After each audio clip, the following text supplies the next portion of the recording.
Ma sœur m'a giflé en plein visage à son mariage, devant 200 invités, parce que j'ai refusé de lui donner mon yacht. Elle pensait que tout le monde rirait, mais une juge dans la foule s'est levée et a tout changé. La flûte de champagne s'est brisée contre le sol en marbre de la salle de bal du country club, projetant des éclats de cristal sur le carrelage poli.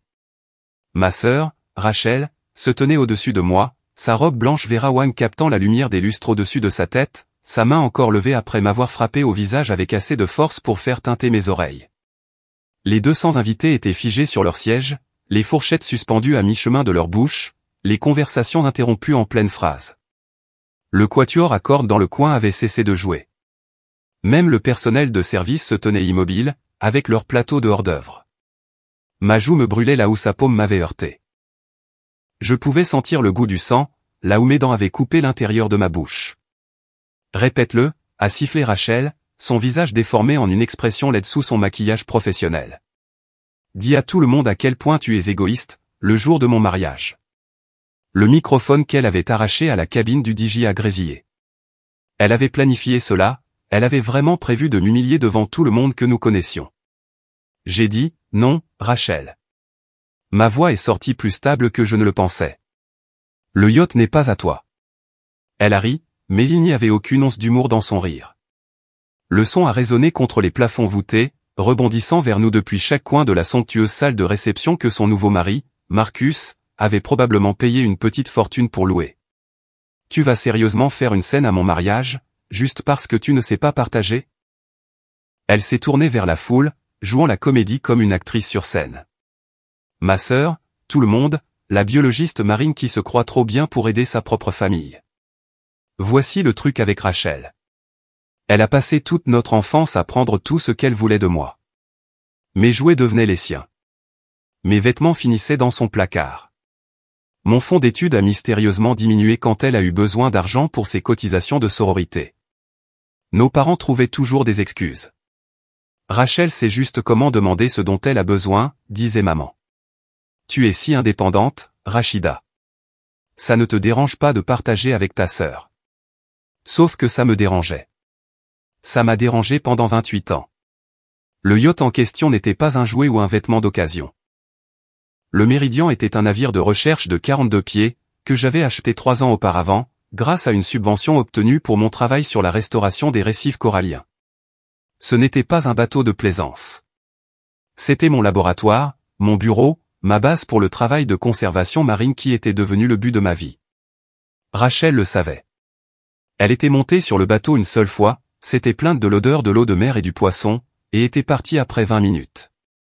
Mais Marcus, son tout nouveau mari depuis 3 heures, venait d'une famille de vieille fortune, le genre de famille qui passait l'été dans les hantons et l'hiver à Aspen, le genre qui lançait des mots comme yacht club et régate lors de cocktails. Apparemment, Marcus s'était vanté auprès de ses amis navigateurs que la sœur de sa nouvelle femme possédait un navire. Et Rachel s'était emparée de cette information. Elle m'avait appelé 2 semaines avant le mariage, sa voix dégoulinant d'une douceur artificielle. Rachida, ma chérie, j'ai une idée géniale. Tu sais, ce bateau que tu n'utilises jamais? Je l'utilise constamment. Je pars littéralement en expédition de recherche le mois prochain. Eh bien, Marcus et moi pensions que, pour notre cadeau de mariage, tu pourrais simplement nous céder le titre de propriété. Nous en ferions un si bon usage. Marcus s'y connaît en voile, et nous pourrions l'emmener en Méditerranée l'été prochain. Ça n'a pas l'air génial? Je pensais qu'elle plaisantait. J'ai vraiment ri au téléphone, car ma sœur ne pouvait sûrement pas me demander de lui donner un navire de recherche d'une valeur de 4 millions de dollars comme cadeau de mariage. Le silence à l'autre bout du fil m'a indiqué qu'elle était très sérieuse. Rachel, non. La réponse est non. Le Méridien n'est pas un bateau de fête. Il est enregistré comme navire de recherche auprès de la NOAA. J'ai des permis, des projets en cours, et des contrats avec 3 organisations de conservation marine différentes. Alors, tu dis non parce que tu es égoïste? Je dis non parce que tu me demandes quelque chose qui ne m'appartient pas de donner. Ce bateau est essentiel à ma carrière. Elle m'avait raccroché au nez. Elle ne m'a pas parlé pendant les 2 semaines précédant le mariage, ce qui aurait dû être mon premier avertissement que quelque chose se tramait. Le deuxième avertissement est venu quand je suis arrivé à la réception et que j'ai découvert que ma place assignée avait été déplacée, de la table familiale, tout au fond de la salle, caché derrière une colonne décorative d'où je pouvais à peine voir la table d'honneur. Le troisième avertissement aurait dû être quand Rachel a insisté pour faire son propre discours de demoiselle d'honneur, écartant sa véritable demoiselle d'honneur, sa colocataire d'université Jennifer, d'un simple geste de la main.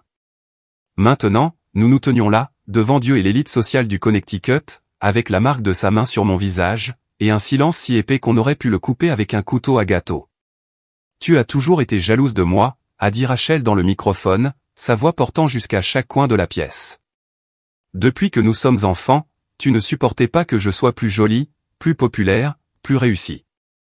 Et maintenant, tu ne peux même pas être heureuse pour moi le jour de mon mariage. Tu dois tout ramener à toi et à ton petit passe-temps avec les poissons. Mon petit passe-temps avec les poissons. Des années d'études supérieures, des milliers d'heures de recherche, des articles publiés dans des revues à comité de lecture, et un travail de consultation avec l'EPA, tout cela réduit à un passe-temps. Quelque chose en moi a cédé. Je me suis relevé de l'endroit où j'avais été projeté contre ma chaise. Ma robe imbibée de champagne collait à mes jambes. Du sang coulait de ma lèvre fendue. Tu as raison, Rachel. Je ne peux pas être heureuse pour toi aujourd'hui, mais pas pour les raisons que tu penses. Je me suis approché d'elle, lentement, délibérément. Elle a reculé d'un pas, le microphone vacillant dans sa main. Je ne peux pas être heureuse parce que tu épouses un homme que tu connais depuis 8 mois, juste pour mettre la main sur l'argent de sa famille. Je ne peux pas être heureuse parce que tu me demandes de renoncer au travail de ma vie pour impressionner ses amis du club de voile. Et je ne peux vraiment pas être heureuse parce que tu viens de commettre une agression, devant 200 témoins, parce que j'ai refusé de te laisser me voler une fois de plus. La foule avait commencé à murmurer, les têtes se tournant vers les voisins, chuchotant derrière leurs mains. Le visage de Rachel est devenu rouge sous son maquillage. Comment oses-tu? Non, ma voix était assez tranchante pour couper court à sa protestation. Comment oses-tu? Comment oses-tu poser les mains sur moi?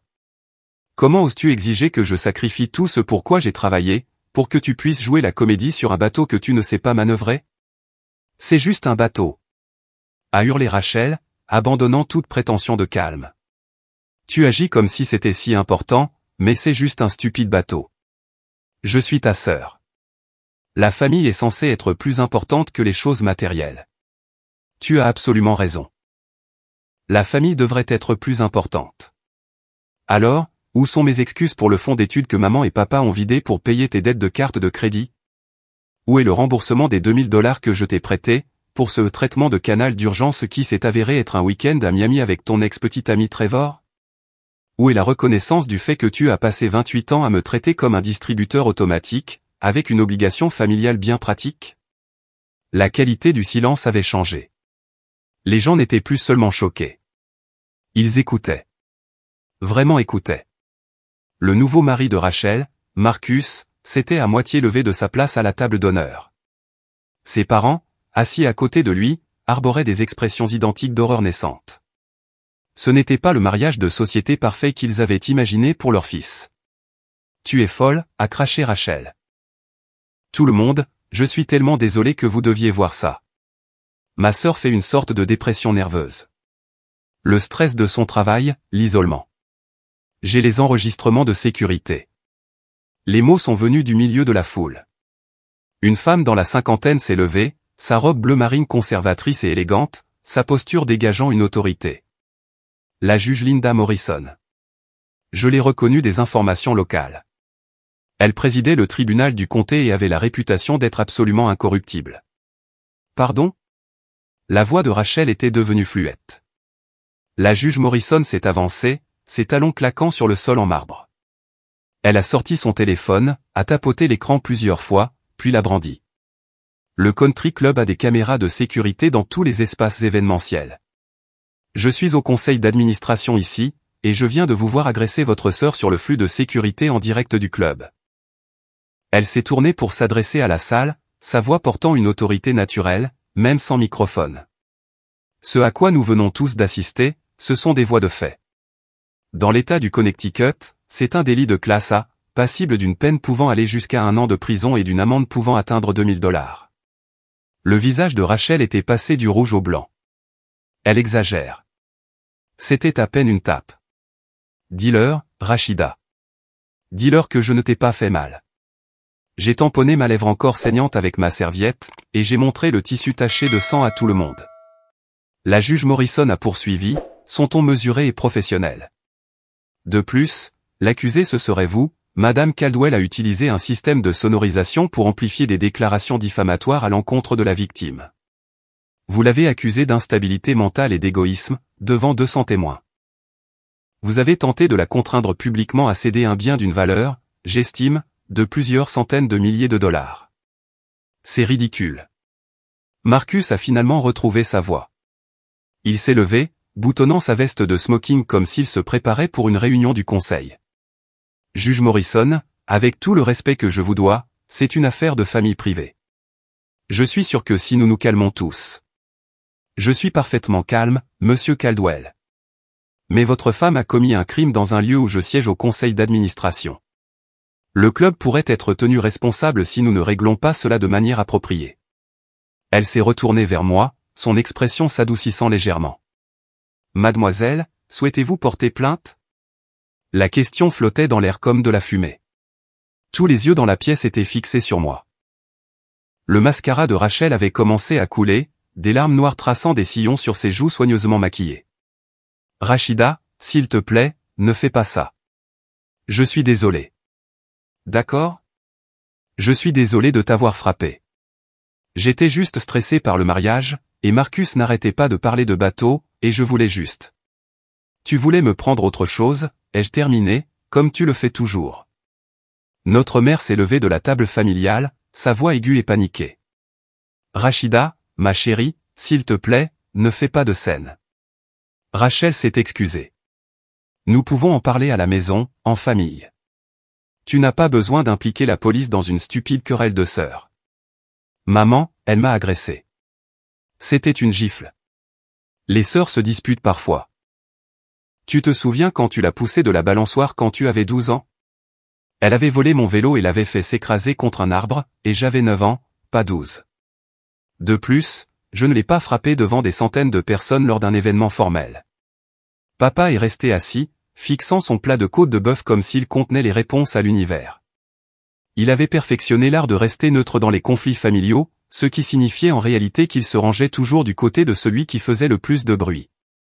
Ça avait toujours été Rachel. La juge Morrison s'est raclé la gorge. J'ai besoin d'une réponse, mademoiselle Hartwell. Rachida Hartwell. J'ai regardé Rachel, je l'ai vraiment regardée, et j'ai vu le désespoir dans ses yeux, le calcul déjà à l'œuvre derrière ses larmes alors qu'elle imaginait son prochain coup. Elle le referait. Si je laissais passer ça, si j'acceptais ses excuses larmoyantes et prétendais que ce n'était que le stress du jour du mariage, elle le prendrait comme une permission de continuer à prendre.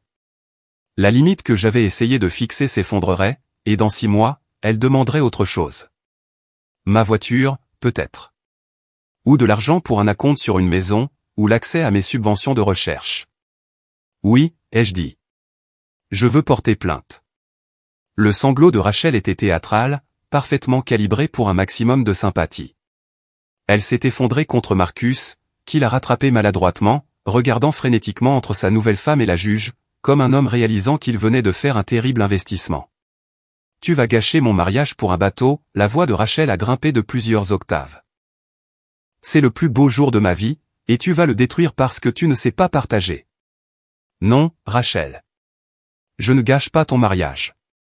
C'est toi qui l'as gâché quand tu as décidé que l'agression et l'humiliation publique étaient des moyens acceptables d'obtenir ce que tu veux.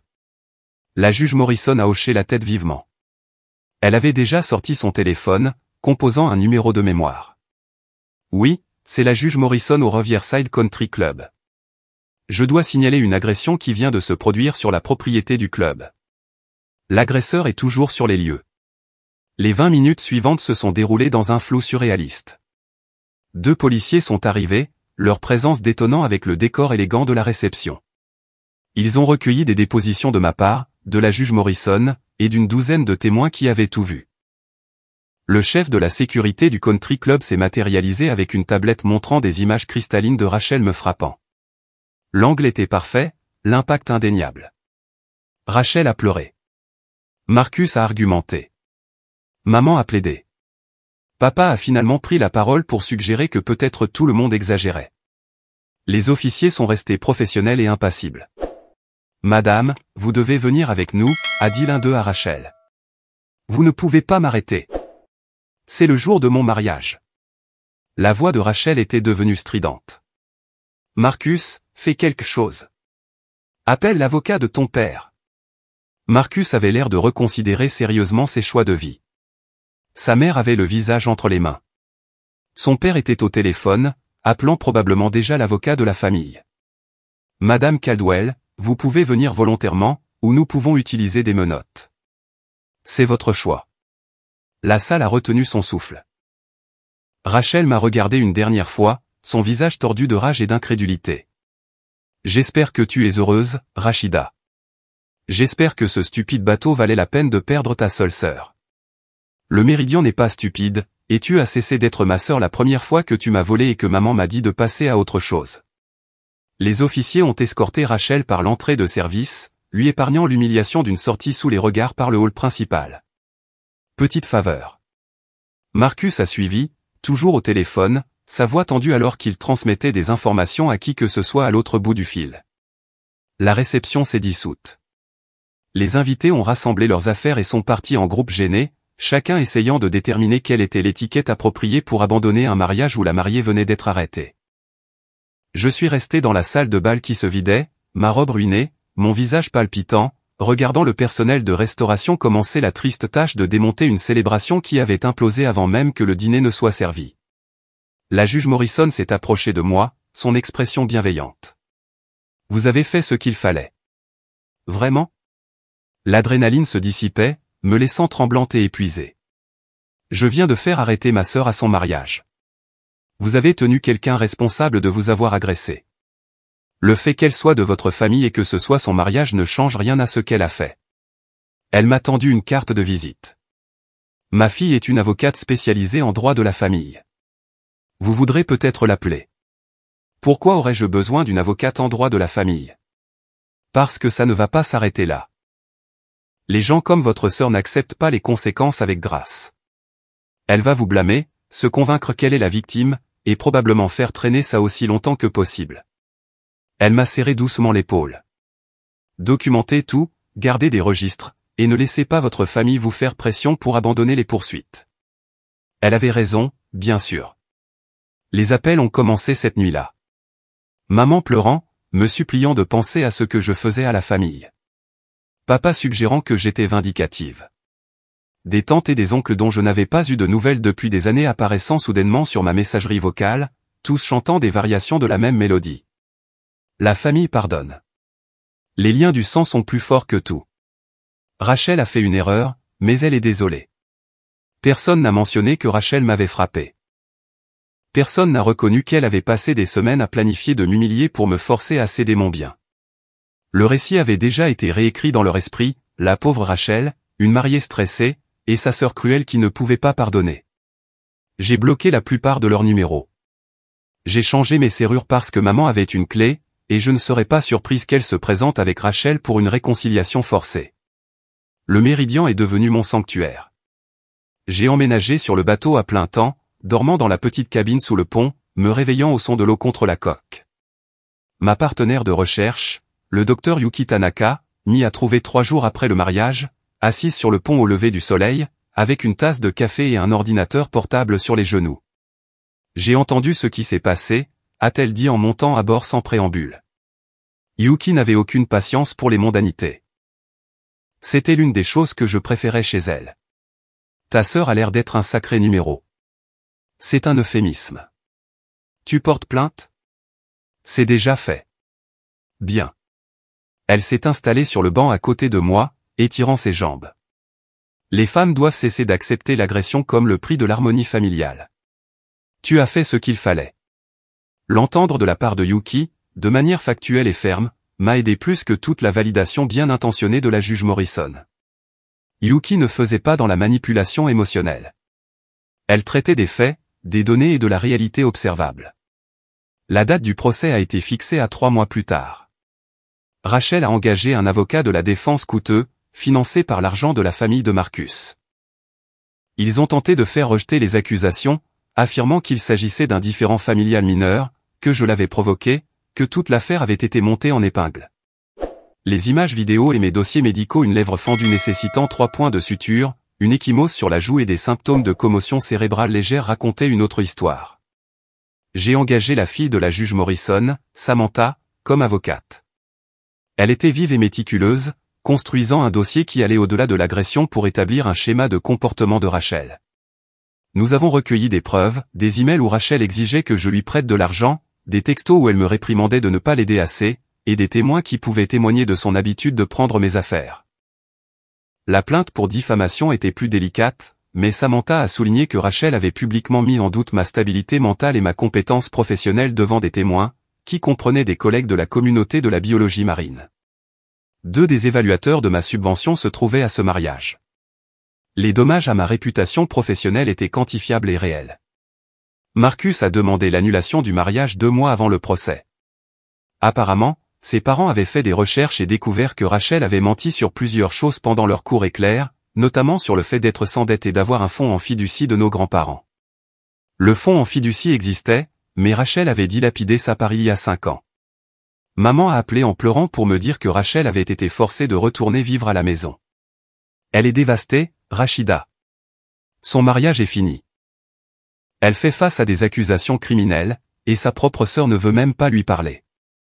Comment peux-tu être si froide? S'est-elle excusée? Vraiment excusée? Pas seulement dit qu'elle était désolée que j'ai été offensée? Silence. C'est ce que je pensais. Le procès a duré 2 jours. L'avocat de Rachel l'a dépeinte comme une mariée stressée qui avait eu un moment d'égarement. Mon avocate l'a dépeinte comme une manipulatrice chronique qui m'avait agressé lorsque j'avais refusé de me laisser manipuler davantage. Les 3 mois précédant le procès ont été parmi les plus étranges de ma vie. Je m'attendais à ce que ma famille se calme après la première vague d'appels furieux, mais au lieu de cela, ils ont redoublé d'efforts. Ma tante Patricia s'est présentée à la marina un mardi après-midi, titubant sur le quai en talons, totalement inadaptée aux planches de bois, m'appelant par mon nom comme si nous étions des amis de longue date. Rachida, ma chérie, je me suis tellement inquiété pour toi. J'étais en train de cataloguer des échantillons d'eau, les mains dans des gants en latex, quand elle est montée à bord du Méridien sans y être invitée. Un geste familial classique, supposant un accès à mon espace, à mon temps, à mon énergie. Tante Patricia, que fais-tu ici? Elle s'est installée sur le banc, examinant l'équipement autour d'elle avec un dégoût évident.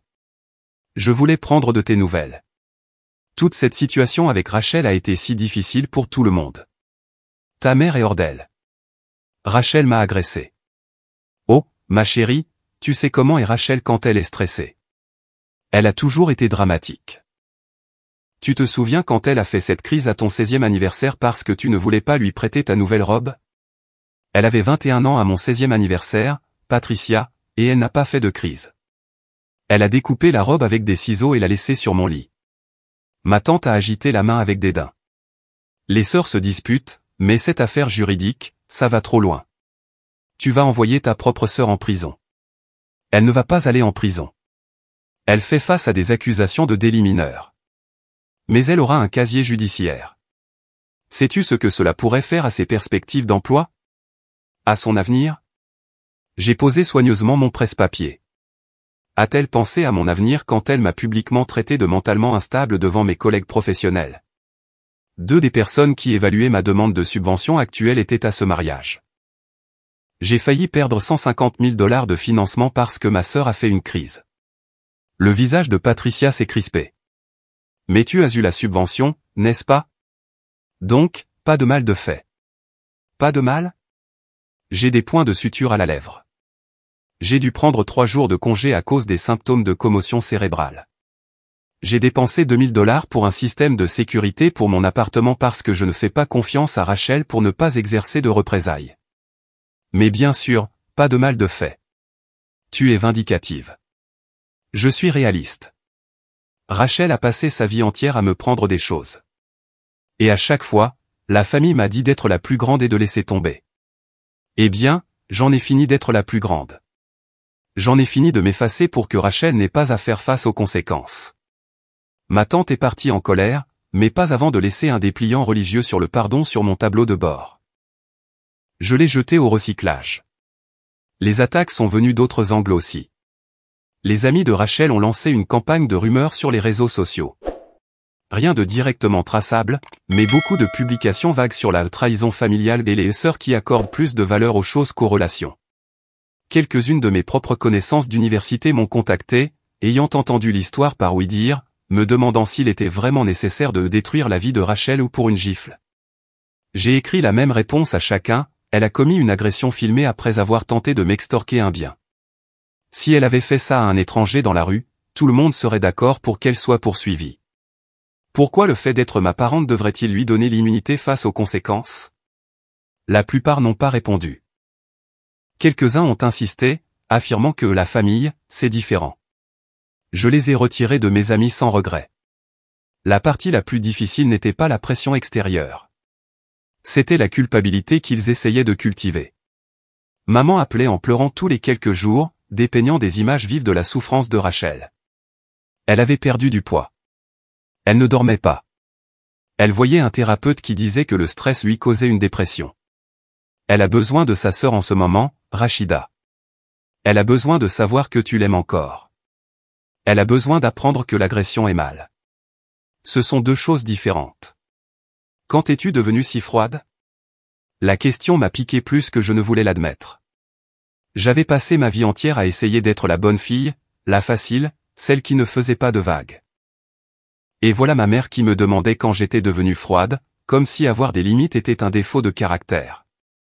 Samantha, mon avocate, m'avait prévenu que cela arriverait.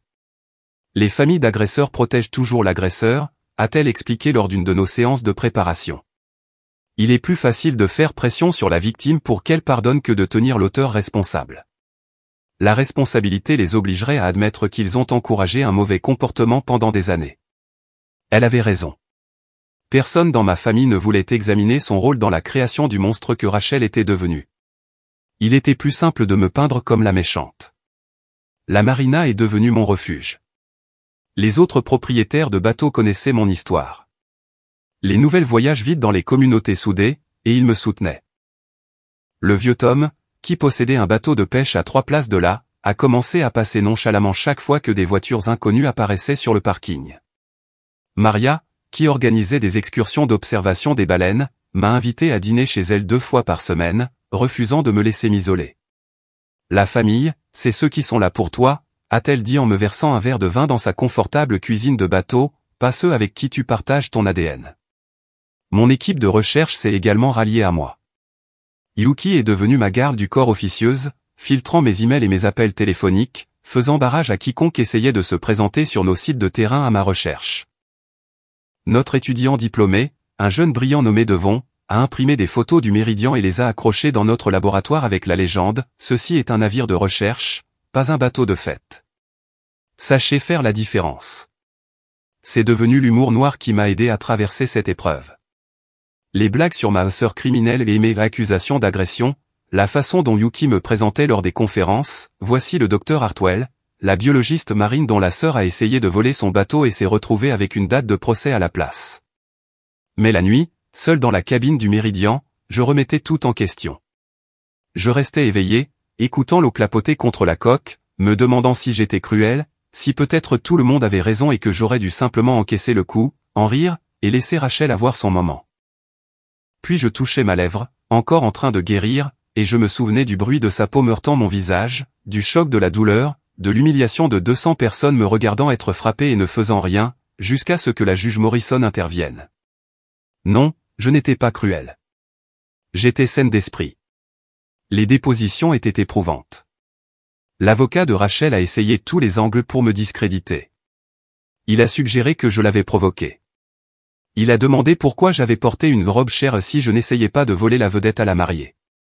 Il a demandé si j'avais des antécédents de problèmes de santé mentale qui pourraient me faire mal interpréter des dynamiques familiales normales comme des abus. Samantha s'est opposée à la plupart de ces questions, mais certaines sont passées, et j'ai dû rester assise là, sous serment, à défendre mon droit de ne pas être frappée. Rachel a pleuré pendant sa déposition, affirmant qu'elle avait bu et qu'elle ne se souvenait pas clairement de l'incident. Elle a dit qu'elle avait été sous une pression énorme en organisant le mariage, que la famille de Marcus avait des attentes, et qu'elle avait été dépassée. Rachida vous a-t-elle déjà forcé à lui donner quelque chose que vous vouliez, a demandé Samantha lors du contre-interrogatoire. Eh bien, non, mais... Rachida s'est-elle présentée à votre mariage en exigeant que vous lui donniez votre bague de fiançailles? Bien sûr que non. Rachida vous a-t-elle frappé lorsque vous avez refusé de lui donner un bien qui vous appartenait? L'avocat de Rachel s'est opposé, mais le point était fait. Marcus est également venu témoigner, l'air mal à l'aise dans un costume qui coûtait probablement plus cher que ma première voiture. Il a confirmé que Rachel avait beaucoup parlé d'obtenir mon yacht, qu'elle semblait considérer cela comme une conclusion inévitable. Lui avez-vous dit d'exiger le bateau de sa sœur, a demandé Samantha. Non, j'ai mentionné que je naviguais et que ce serait bien d'avoir accès à un bateau. Rachel a pris ça et en a fait toute une histoire. Je n'avais aucune idée qu'elle prévoyait cette mise en scène à la réception. Vous avez demandé l'annulation du mariage 2 mois après. Pouvez-vous nous dire pourquoi? Marcus s'est agité sur son siège.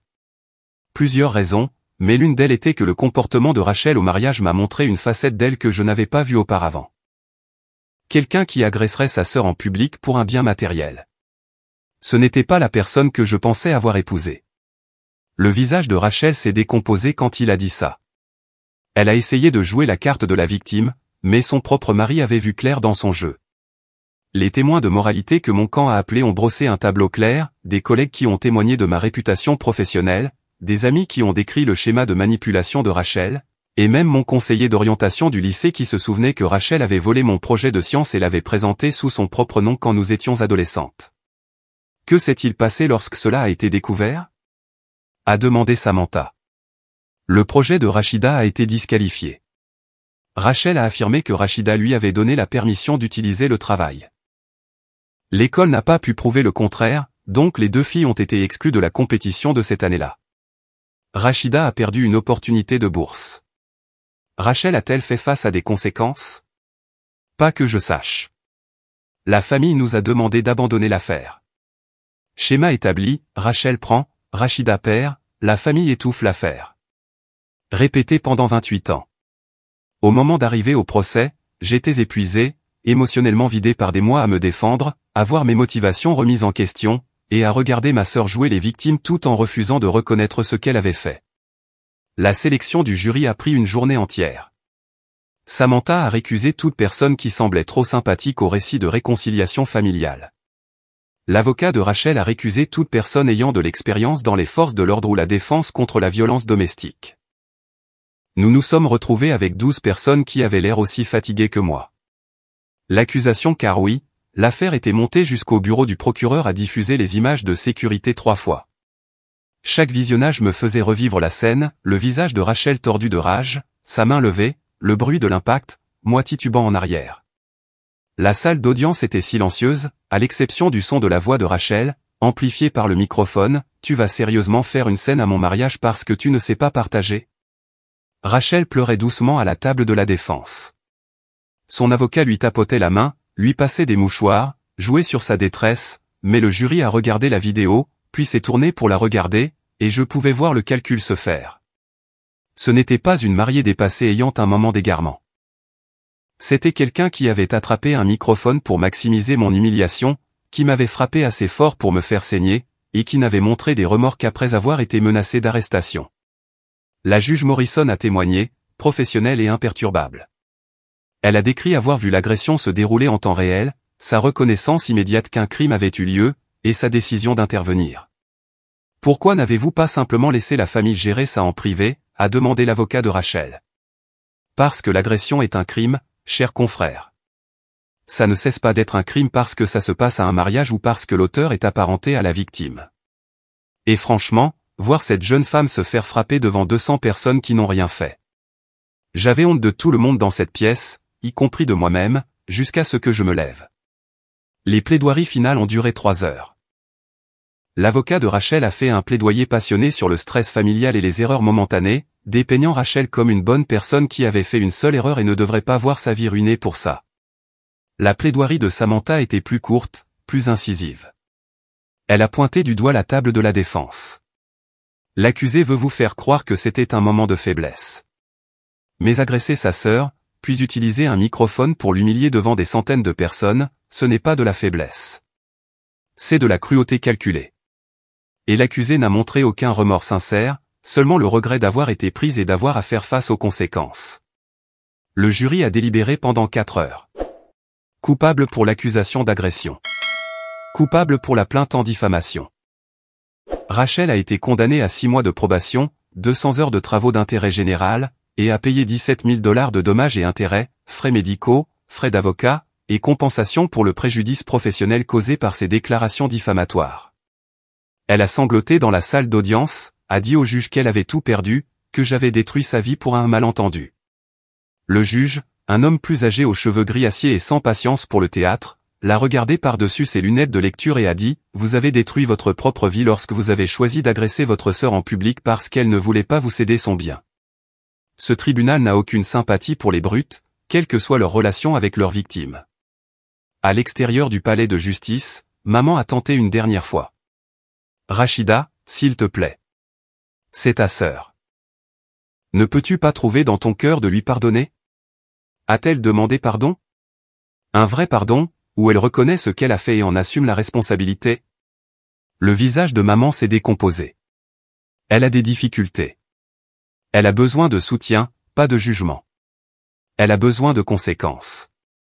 Elle a eu du soutien toute sa vie, et cela lui a appris qu'elle pouvait faire tout ce qu'elle voulait sans répercussion. Peut-être que maintenant, elle apprendra différemment. Je suis parti, je suis monté dans ma voiture, et je suis retourné à la marina où le Méridien attendait, sa coque blanche brillant sous le soleil de l'après-midi. C'était il y a 5 mois. Je n'ai pas parlé à Rachel depuis le procès. Maman envoie des emails occasionnels pour me tenir au courant de ses heures de travaux d'intérêt général, comme si je devais me sentir coupable que Rachel doive passer ses samedis à ramasser des déchets sur l'autoroute. Papa ne m'a pas contacté du tout. Mais ma vie s'est remarquablement améliorée. Sans le fardeau constant des exigences et des manipulations de Rachel, j'ai eu le temps et l'énergie d'investir dans mon travail. Le projet de restauration des coraux que je développe depuis 3 ans a reçu un financement majeur d'une subvention fédérale. Nous nous étendons à 6 nouveaux sites le long de la côte atlantique. J'ai embauché 2 chercheurs supplémentaires et un étudiant diplômé. Le Méridien est plus occupé que jamais, effectuant des expéditions de recherche 4 jours par semaine. Nous avons documenté une régénération réussie des coraux sur 3 de nos sites d'essai. Les données sont révolutionnaires.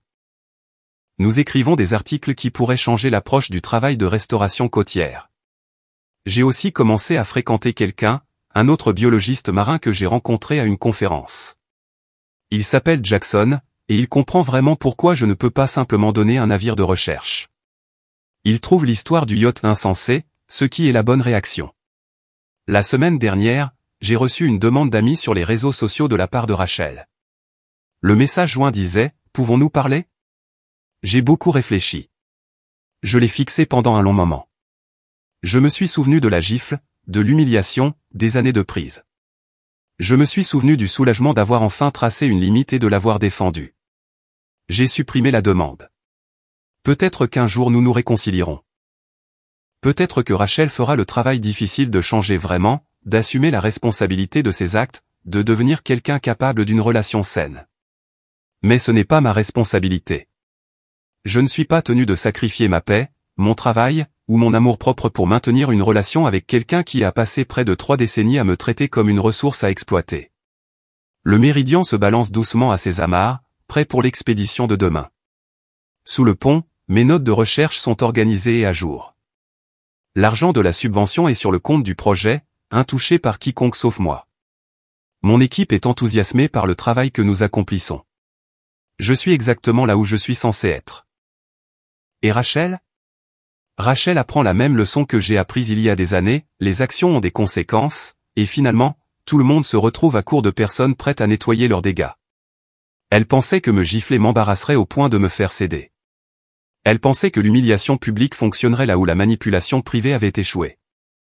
Elle pensait que l'obligation familiale l'emporterait sur mon droit de fixer des limites. Elle avait tort. Et grâce à la juge Morrison qui s'est levée quand il le fallait, 200 invités de mariage ont pu voir à quoi ressemble la responsabilité. On m'a demandé si je regrettais d'avoir porté plainte, si je pensais avoir réagi de manière excessive. La réponse est non. J'ai passé 28 ans à m'entendre dire que je réagissais de manière excessive chaque fois que je m'opposais au comportement de Rachel. J'en ai fini de minimiser l'agression, le vol et la manipulation parce que cela met les autres mal à l'aise de reconnaître ce qui s'est réellement passé. Rachel m'a frappé en public, devant une caméra, après des semaines de harcèlement pour que je lui cède un bien que j'avais gagné par des années de travail. Tout ce qui a suivi n'était qu'une conséquence naturelle de ses choix. Je n'ai pas gâché son mariage. Je n'ai pas détruit son mariage. Je n'ai pas saboté sa relation avec nos parents. Elle a fait tout ça toute seule. J'ai juste refusé de faire comme si ça n'avait pas d'importance. Cette nuit-là, alors que j'étais assise sur le pont du Méridien, l'océan s'étendant sous le clair de lune, j'ai ressenti quelque chose que je n'avais pas ressenti depuis des années, la paix. Pas le genre de paix éphémère qui vient quand les choses sont calmes, mais le genre de paix profonde qui vient quand on cesse enfin de laisser quelqu'un d'autre dicter les termes de sa propre valeur. L'eau clapotait doucement contre la coque. Quelque part au loin, une mouette a crié, le son doux et solitaire dans le noir. Jackson a appelé pour prendre de mes nouvelles. Comment avance la recherche? Bien, ai-je dit. Nous partons tôt demain. Le site récifal au large de Providence semble prometteur. Il a hésité, puis a demandé, tu as eu de ces nouvelles? Non, et c'est très bien comme ça. Il n'a pas insisté, ne m'a pas dit que je devrais lui pardonner ou que la famille, c'est la famille. Il a juste dit, bien. Tu mérites la paix. Pour une fois, je l'ai cru. Quand je suis finalement descendu sous le pont, la cabine sentait légèrement le sel et le cèdre. Mon ordinateur portable était ouvert sur un nouveau rapport que j'étais en train de rédiger. Le titre m'a fait sourire, les effets à long terme des limites réparatrices dans la récupération des écosystèmes. C'était une métaphore, bien sûr, mais une métaphore qui semblait appropriée. Dans la nature, les limites protègent. Lorsque les récifs coralliens sont endommagés par des espèces envahissantes ou des interférences humaines, on clôture la zone, on la laisse guérir, on la laisse reconstruire sa structure sans intrusion constante. Avec du temps et de la protection, elle prospère à nouveau. Les gens ne sont pas si différents. Le méridien a tangué au gré de la marée, le mouvement régulier et rythmé. J'ai pensé au chemin parcouru. De la fille à qui l'on attendait toujours qu'elle donne, qu'elle partage, qu'elle cède, à la femme qui a finalement dit non et l'a pensé.